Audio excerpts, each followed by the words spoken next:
Hi everybody, and welcome to part 4 in ACE, the Alliance for a Clean Environment. This is our part 4 video blog as part of a series of 8, and we've been talking about subjects that have to do with a nuclear power plant and radiation. And in part 4, I think what we're going to find out in this part is what actually really happened after Fukushima and Chernobyl and other meltdowns, which are the things that are most clear in our minds. TMI, for example.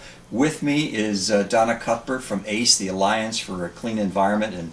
And Donna, let's talk about that. People have heard of all these tragedies. They're not personally experiencing it unless they did.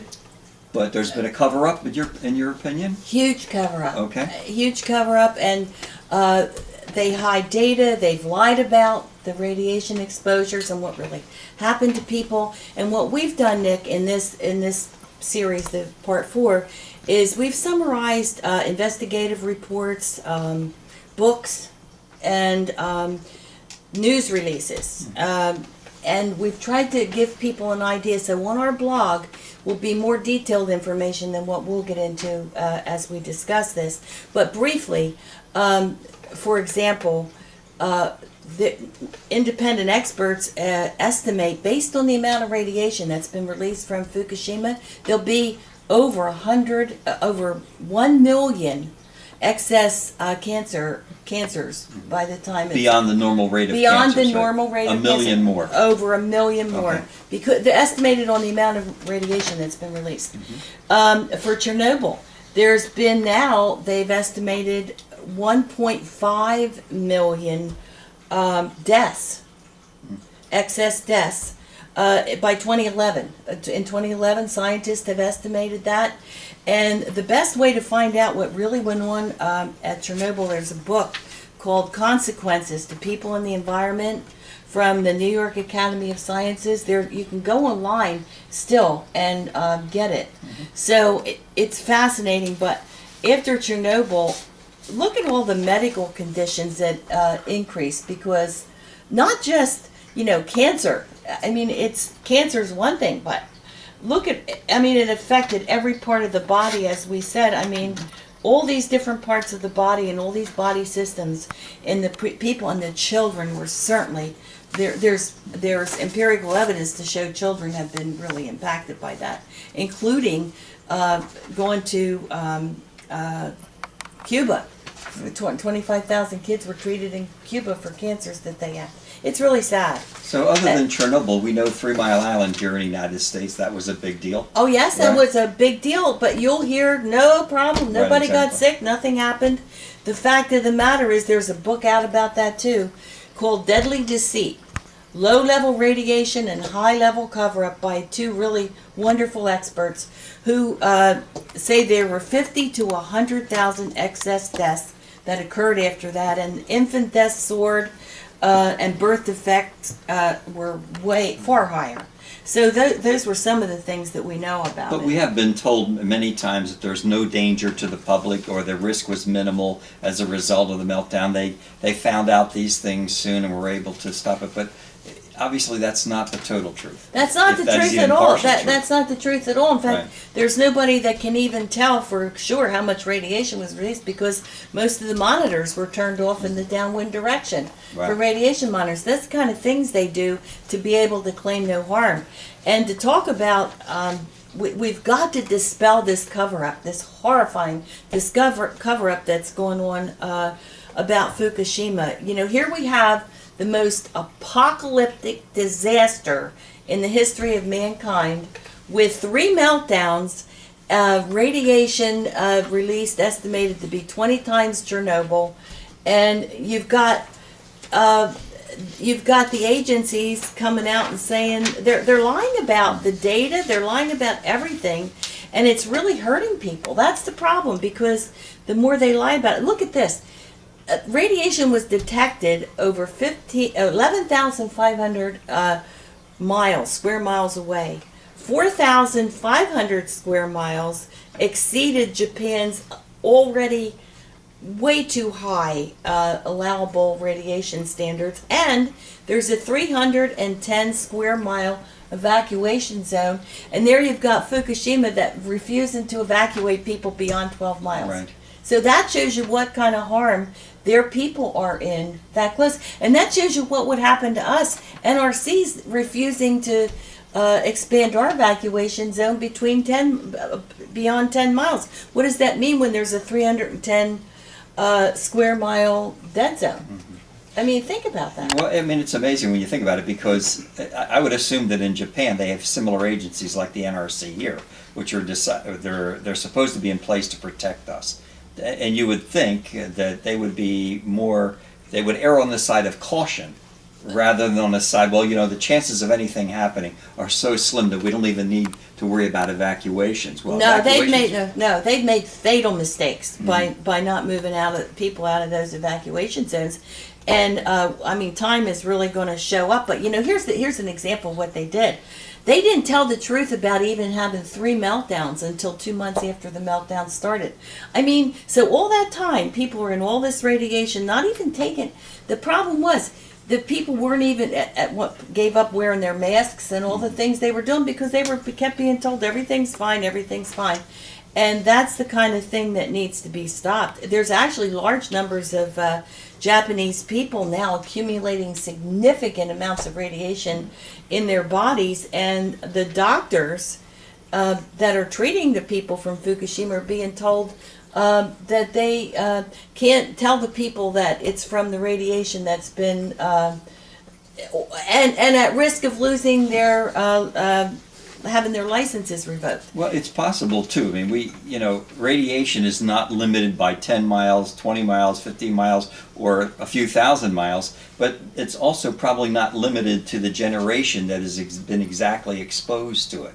It's possible that those kinds of things could affect future generations. Yes, exactly that. Okay. And the fact of the matter is, I mean, people get this confused because the nuclear plant probably isn't, or Limerick wouldn't blow up and we would all know we were being poisoned by radiation. That's the problem. You know, they have these large radiation accidents that lead slowly sometimes to meltdowns.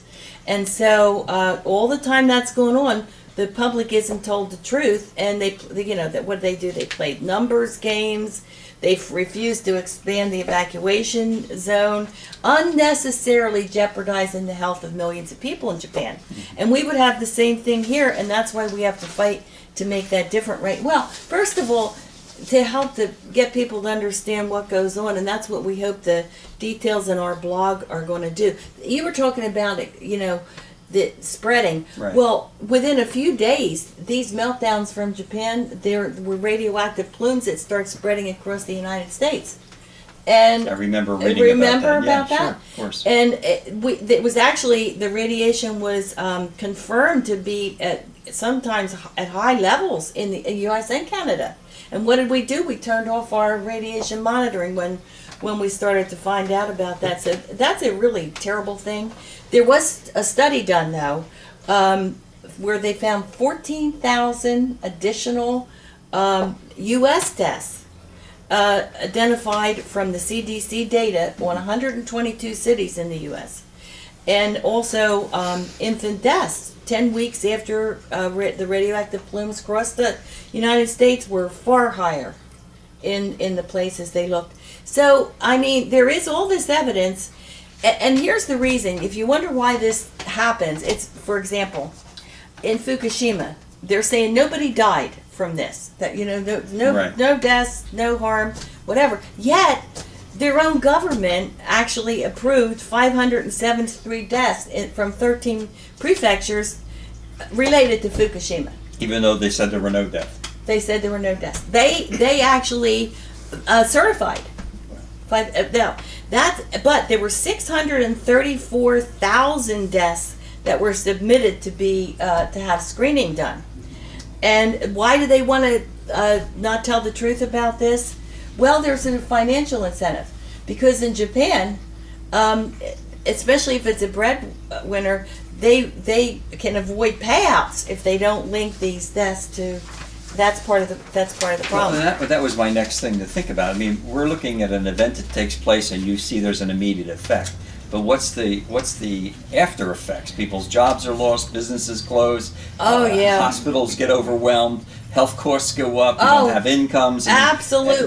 There's such a ripple effect There is from a ripple one thing like that. There is a ripple effect, and that was clear in Japan when we'll talk about that in the next segment about all the things financially that are being lost to people. But the thing that breaks my heart is what's happening to the children of Fukushima. Just as the children of Chernobyl were the most impacted victims, in Fukushima, there's ethical, legal, and medical implications that turned into a real human rights mess. And that was validated in a white paper that was just released in November of 2012, where they're actually denying children medical care. Fukushima children are being denied medical care. One Fukushima mom said 5 hospitals refused to provide medical care. And why would they to her do children. that? I mean, I don't Well, understand. they don't want to relate it to that? The doctors were ordered to stop examining the children for thyroid disorders. And the one doctor said it was to deny proof to obtain compensation from government. That was in the white paper. So it's money. It's about they don't want the liability. And so these kids, tests show, though, that 45% of Japan's kids were exposed to thyroid radiation, the radioactive iodines in the breast milk of the Japanese mothers. And in essence, though, this is awful. The children have really become guinea pigs, radioactive guinea pigs, because there was a test group of over 38,000 children from Fukushima that showed disturbing all kinds of health abnormalities. The 5th report of Fukushima Health Survey, 36% of Fukushima children have abnormal thyroid glands. 36%. 13,000 or 35% had thyroid cysts or nodes already. It's very difficult to hear these things. You know that. It's horrible. I'm sure when people watch this, if they're getting the same reaction that I'm feeling, I'm sitting next to you and we're talking about this, but it's difficult to hear those statistics and realize that potential is exactly the same thing that could happen for our here. children, Right? yes. For our children, For and our lives children, and everything. our children. We And think, that's if it happens someplace else, it doesn't affect us. But the potential is great for us to have the same result. I just want to let you know we have about 2 minutes left in this segment. Let's get in what you need to. all right. talk Well, about. the kids have been affected 37 miles, have radiation in their bodies 37 miles away. There's radiation at schools 160 miles away in Fukushima. We need an expanded evacuation plan, period. It's interesting that, when nature designed us, it designed us with what we call the 5 senses, but I don't think it ever could have predicted or been ready for the potential of none of your senses working to know when something was going to be harmful, like radiation. That's the problem. Radiation is probably the worst. A nuclear disaster is the worst kind of disaster you can have, and yet we don't even know it's happening. And they're able to lie about it, the people that benefit financially, and we don't know. And that's why we are working so hard to get Limerick Nuclear Plant's evacuation and emergency plan updated to be more protective, so that at least we could move away from here and hopefully get the truth told to a greater capacity. When something happens like a fire or an earthquake or a volcano, we can see the immediate effects of that, or an explosion. But nobody sees or feels or senses the effects of radiation on us. And that's the real big danger. And I think that's why people don't respond, because there's nothing that tells them this is happening to us. This is happening to me right now. No, until it's too late. And these poor kids, their heart disease, they're underestimating childhood cancers. It is just heartbreaking. That's all there is to it. So folks, you're watching, this was part 4 in our series of video blogs from ACE, and we hope you continue to watch all 8 of these things. And in the meantime, go to the website at acereport.org. All of these will be posted there, so you can look at them as often as you want. This is Nick Lawrence. We'll see you in our next segment.